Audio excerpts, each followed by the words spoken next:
We're glad to have you back.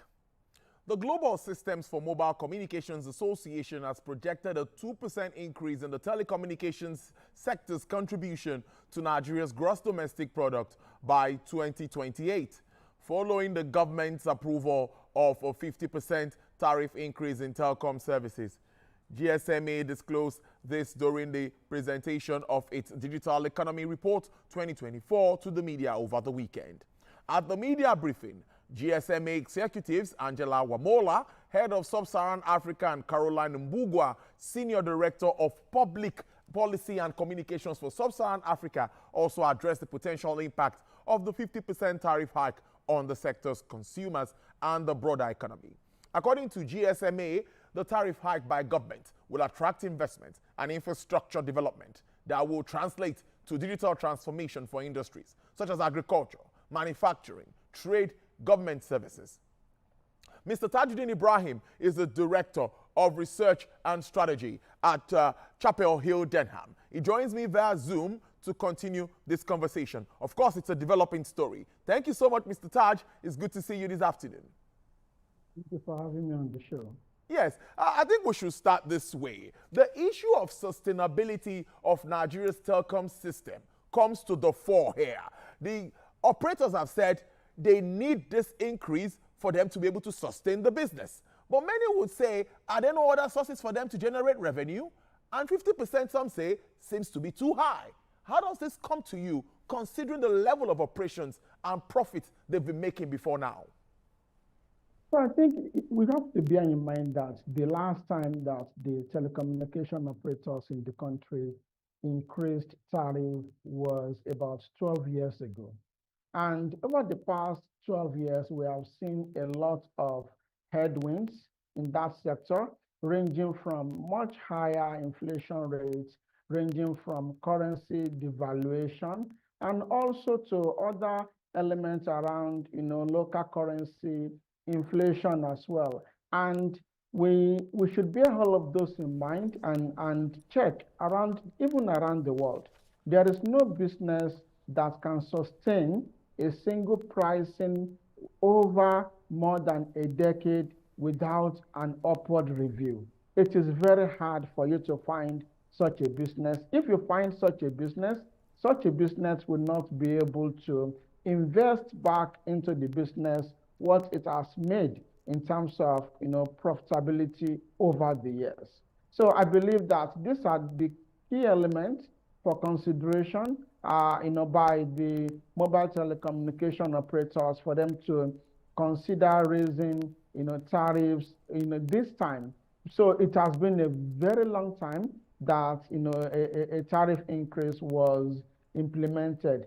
And I think we should also look at foreign direct investment into that sector. Over the past 10 years, before COVID, foreign direct investment into the telecommunication sector, into the Nigerian telecommunication sector was on average about $955 million per annum. Post-COVID, given the fact that the industry has not been able to respond to cost pressure, we have seen some sort of the discouragement by foreign direct investors in that regard, because foreign direct investment into the sector has come down to an average of about $255 million per annum post-COVID. So what that means is that there is need for the industry to be able to price its products accordingly. And if we do not also understand that, I think I can bring another concrete example, which is what has happened in the case of Elon Musk's business in Nigeria. I am talking about Starlink in this case. Starlink has been able to implement a 97% increase in the tariff rate that it charges its satellite internet subscribers in Nigeria. That took effect on the 27th of January this year. So which means that, naturally speaking, we should have seen the mobile telecommunication operators also implement what is similar about 100% or so is what they were asking for. But because we have a regulator, the regulator has, pushed it down, revised it downwards to not more than 50%. I think these are the issues burning in that sectors in that sector, and that is need for them to be addressed. And one of the major ways to address them is to allow for some price increase in the sector, in my view. Let me say, industry risk stagnation. We need to do this. Well, what about issues around network degradation, drop calls, potential shutdowns that Nigerians complain about? How do you see the operators addressing all of these challenges? So I believe that the operators will be able to address all of those challenges if they are able to price accordingly. Don't let us forget that over the past, 2 years now, we have seen much higher interest rates on borrowings. These operators borrow to invest, and in some cases, they borrow in US dollars. So they have suffered from, number one, much higher interest rate environment. Number two, devaluation of the naira against the US dollars. As a result of that, we have seen nearly all of the operators in the industry recording negative earnings in the past, sort of 18 months. At the same time, an even more worrisome case is that we have seen them record negative shareholders' funds. What does that mean? What it means is that investors that come into that space are currently recording huge losses. So they will be discouraged. So when we have such a situation, what can be done very quickly is to check all of the elements around the sector. One of them is that they are currently reducing their US dollar exposure. I'm talking about the telecommunication operators in this case, which is one strategy that they are adopting. But that is not enough. At the same time, they are also considering a situation where they can be cost efficient, because currently they use diesel to power the towers that are used in the telecommunication sector. So they are looking at considering renewable energy. The third element is that they have to increase tariff in that sector to ensure that, number one, they are back on track in terms of profitability. Number two, the negative shareholders' funds can turn positive. Number three, when that turns positive, we can begin to see more interest by foreign investors into the segment. Do not forget that the largest operator in that sector of the economy is a foreign investor, which is MTN South Africa in this case.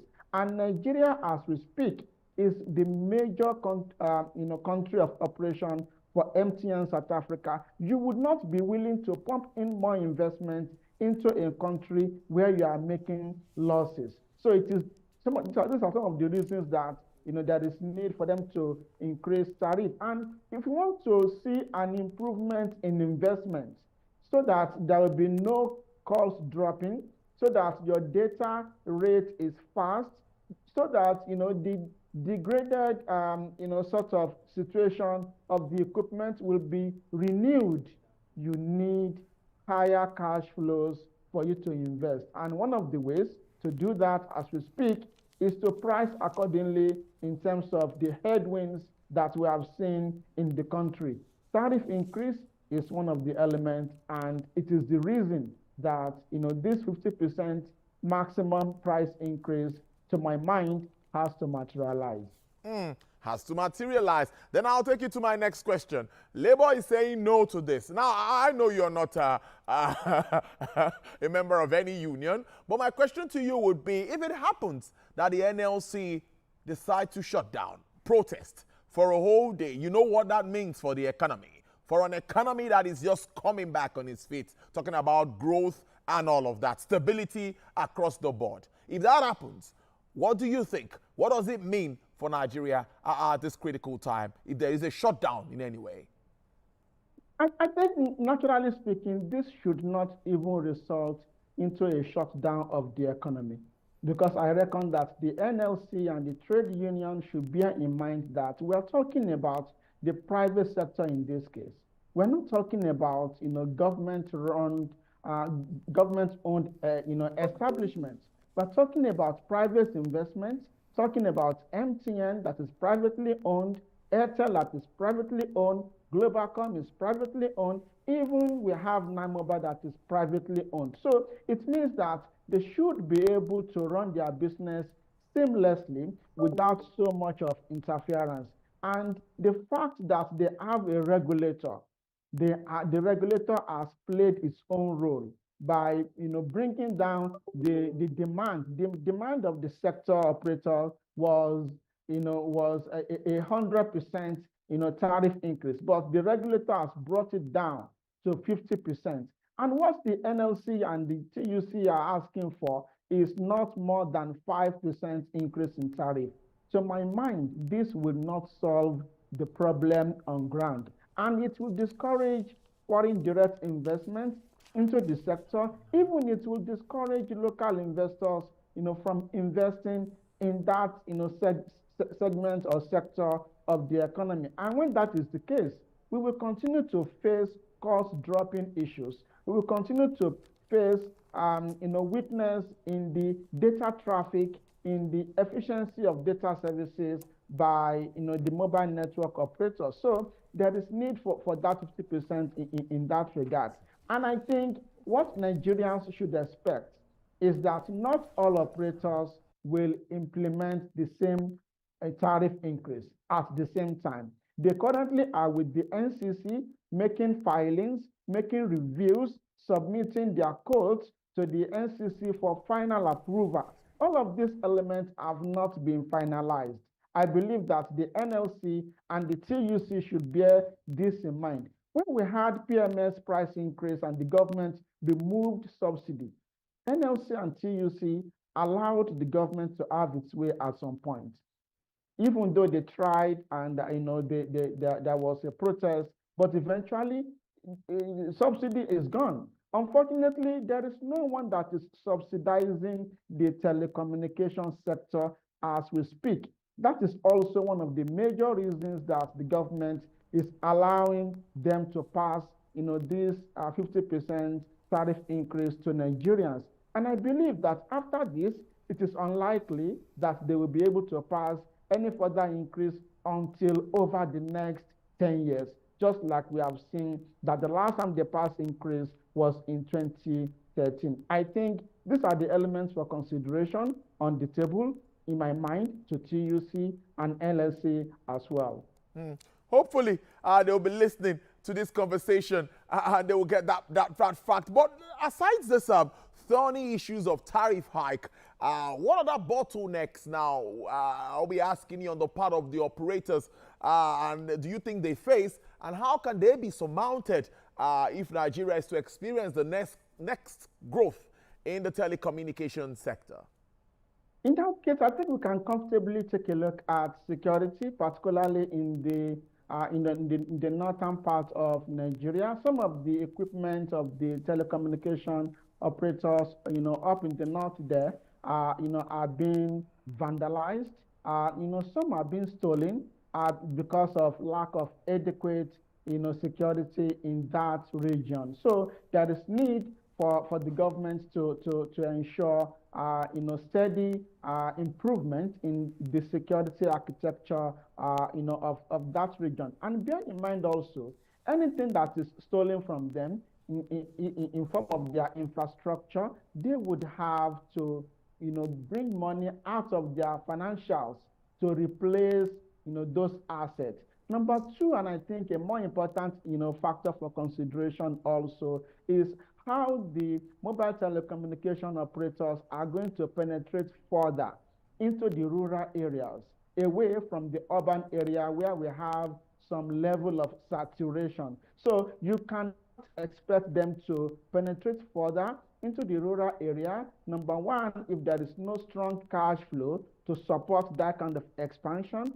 Number two, if there is no security for them to go and mount their masts and towers in all of those regions to connect Nigeria 100%. As we speak, we are not 100% in terms of the connectivity of the rural areas. And I think that also, has to happen. So there should be an improvement in security, and I reckon also that the government should also come, to support the sector, by ensuring that whenever there is any auction, the auction possibly in Naira, and let them pay Naira instead of paying US dollars. That will also, lead to a situation where we do not put an undue pressure on our FX reserves. At some point, there will be auctions for spectrum, there will be renewal of licenses.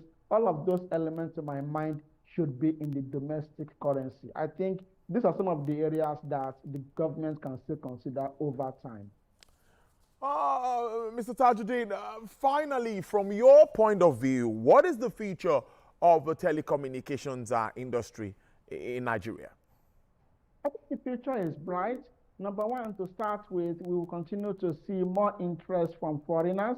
We have seen, Starlink take interest in Nigeria because of the huge population, and also because of the fact that not all Nigerians are currently connected. When we talk about internet connectivity, that opportunity is there. Number two, we will also most likely continue to see the local investors increase their investments, but that is subject to all of those elements around the right pricing being in place, and also a situation where there is price stability across all of the key elements in the country. When we talk about inflation, diesel prices are a major source of pressure for the operators in that sector, because diesel, for instance, over the past 2 years has more than tripled in prices. So I think all of these elements, should be at affordable level and should be at the best, stable over time. By then, we'll be talking about an improvement in connectivity. We'll be talking about an improvement in digitalization by the sector. We'll be talking also about an improvement in payment services as banks and telecom operators cooperate to ensure the sustainability of USSD platform as a way of doing transactions and making payments. I think these are some of the things we should watch out for over the medium to long term. Mr. Tajudeen Ibrahim, Director of Strategy, Research and Strategy with Chapel Hill Denham. Thank you so much for your time on the program. We appreciate this as usual. Thank you so much. Well, it's time to look at activities at the exchange